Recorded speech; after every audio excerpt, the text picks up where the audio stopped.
Hello. Yes, I'm alive. I realised I was gone for a bit and then I came back all and then I went away for a bit and now I'm back again. For how long? Honestly, who knows at this point? It's 2020, man. 2020. You know what? Real round of applause for 2020. Congratulations on being a fucking shit year. It's not even over yet. It could get worse. I don't think I've talked to a single person this year who's been like, yeah man, 2020, best year ever. Peak, absolute peak of my life performance so far. Unless you're Jeff Bezos. In which case, Jeff, if you're watching this, I'd just like you to know that you've always been my favourite of the morally abhorrent multi-billionaires, and if you'd like to give me any money, you absolutely can. Yeah, 2020. Oh, what I don't want to do is just make a video where I talk about how shit this year has been.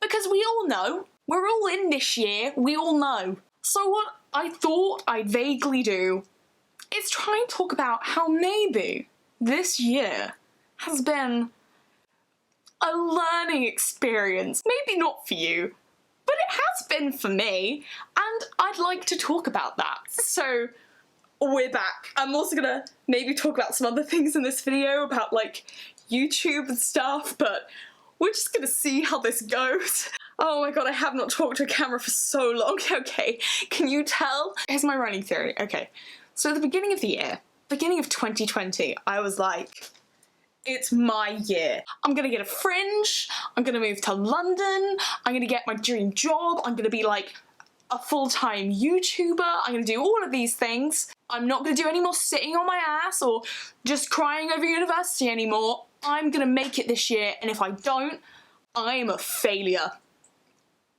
Needless to say, none of that happened. I did have a fringe for about a week, and then lockdown happened and all the hairdressers shut, and now I no longer have a fringe. I just have these just weird things.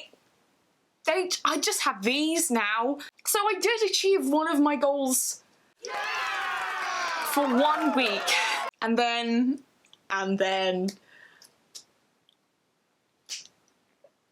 So on paper, this year for me has been an absolute shambles. But you know what? That's okay. I think this has been the first time in a very long time, for me personally, and for a lot of people, where they have had nothing to do for 6 months but sit and just think. Even though I was still working throughout the entirety of lockdown, I still spent a lot of time which I would have been spent hanging out with friends, being outside, doing all these extraneous things, just sitting and thinking to myself. But to sit and do nothing is a scary thing to do when so much of your personality and so much of your self-worth derives from how productive and successful I am. That's not very healthy. I know that. I do it anyway. Basically, before 2020, I think I was continually setting myself goals that I felt like I had to achieve. And if I didn't achieve those things, I would feel shit about myself. And there weren't even easy things to do. It wasn't like, go on a walk today. It would be things like, if you don't post 3 videos this week, and you don't write a blog, and you don't make all of these pictures, and you don't draw this thing, and you don't do this for work, and you don't do this, and you don't read this, and you don't read this, you're a failure. It was like that every single week. And oh my god, it killed me. It absolutely killed me. It's not good for my mental health. And now I realise that, because when lockdown happened, I couldn't do any of that, basically. From a mental point of view, I just can't do that right now. The world is too stressful. I can't do that right now. I'm not in the right mental state.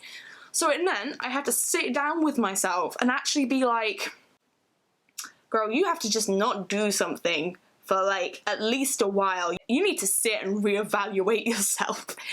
And what I found in that sitting and thinking is the things which I think actually do matter. And it's not how many YouTube videos or how many things I've written or how many things I've posted that week. It's not any of those things, in fact, at all. It's about having a home which I feel safe and secure in. It's about having friends who you can see in real life. Oh my god. Until lockdown, I don't think I understood how important it was for me to talk to my friends and how important it was to see other people until I couldn't do it for like 3 months. And that has been like a blessing in disguise. Like it honestly has been. I've never appreciated the friendships that I have in person and across the world and online as I have this year. Like, I just don't think I have, because I realised that without those people, I'm sat by myself, well, also with my partner, but basically by myself in a room for 6 months. Friends are so important. And also, I hate to be that person, but also how important it is to, like, go outside and like see a tree and like touch the tree every single day for 6 months. I went out on a walk, like literally like every single day, because that was the only way I was going outside of my house. And it was only when I went outside and I started to get into the habit of just going on a walk. Oh my god, my mental health would not have been the same without it. And exercise. I'm doing the Couch to 5k. I'm doing the Couch to 5k. I'm on week 6 now, so every other day for 6 weeks, I've gone on a run. If I told the me of 2019, hey, all you did in 2020 was see your friends, try and have a house for yourself, exercise more and go on more walks. If I said that that was the main things which I did in 2020, I would have been like, what the fuck, dude? Whereas now I'm like, oh, queen, looking after yourself, yes. And you know what? That is incredible. What a gift to give myself to actually learn that. On a world level as well, this year has been a year for change. I think there's a definite reason why 2020 has been the year where the Black Lives Matter movement has really hit its stride and people are actually sitting up and listening to what people have to say.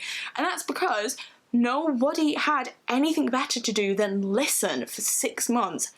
What other time in history are we gonna have to get people doing that? It wasn't that 2020 was a particularly bad year for police brutality. If you haven't noticed, it's been pretty bad every year. But 2020 was the year which people had time to be like, okay, cool, these are all the things you have to know. And other people have been like, cool, we have time, just tell us all the things. Working in a bookshop, I'm seeing that our equality and inclusivity section, for the first time in like the 6 years that I've been there, is being picked through at a pace. That shit is going. Not just the race books, the feminism books, the LGBT books. People have taken this year to sit up and finally be, it feels like, active in learning about their identity and the identity of others. And that's a good thing, and we should all be doing that. And I'm going to post some links down below where you can continue learning. Knock yourself out, continue to learn.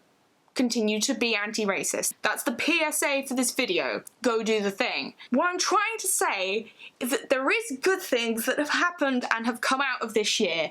Who knows? It may all go to shit again. We're only in August/September. But yeah, for the moment, things are shit for everyone in varying degrees, but I'm also trying to be positive and seeing and valuing the things that this year has taught me. On to more like immediate matters. Me and YouTube, man, let's take a second to talk about that hot mess. For some reason, the thought of picking up a camera and speaking to anyone this year is difficult. It's been difficult for a couple of years. And actually watching Maya's video about her changing relationship with YouTube, I will leave a link to it down below because I thought it was really interesting, has made me really evaluate my own relationship to YouTube, and just to kind of continue with this trend of being like, bro, why were you worried about that? Before lockdown, I think I was really stressed about YouTube and what it meant and how it could be used for this or for that, or how, oh, do I want this as a career or not? Now, bro, we're just straight out here vibing, man. I just don't give a shit anymore. Maybe that's it. I just don't give a shit. And actually, weirdly enough, this is one of 4 videos that I have either already finished editing, or I'm just about to finish, or I will finish editing by the time it comes out. Merlin video, I swear to God, I've been working on you since fucking April. You will have 4 videos, including this one, coming out in the next month. So you will see me for at least a month, if not longer. Honestly, who knows at this point? I went through and watched a bunch of my videos from like the past few years recently. And you know what? There's 3 things I noticed. Number 1, oh my God, I'm really funny. I used to be so funny. Number 2, my eyebrows have never been the same. That's like between videos and between each other. They've just never ever been the same. And number 3, I realized that the times where I've been the happiest on YouTube have been the times when I've like been interacting a lot with you guys, and like the sense of community that we had for a while when I was uploading regularly. Oh my God, amazing. So yes, how are you? Please let me know down in the comments below. I would love to hear from you guys. That was a very long video of just me saying my thoughts. I'm still really unpracticed at being in front of the camera because I haven't done it for 6 months. You may see me again. I hope you have a lovely day. I hope your 2020 has been okay. I hope that you are well and your family as well. That's all I had to say. Okay, goodbye. Goodbye.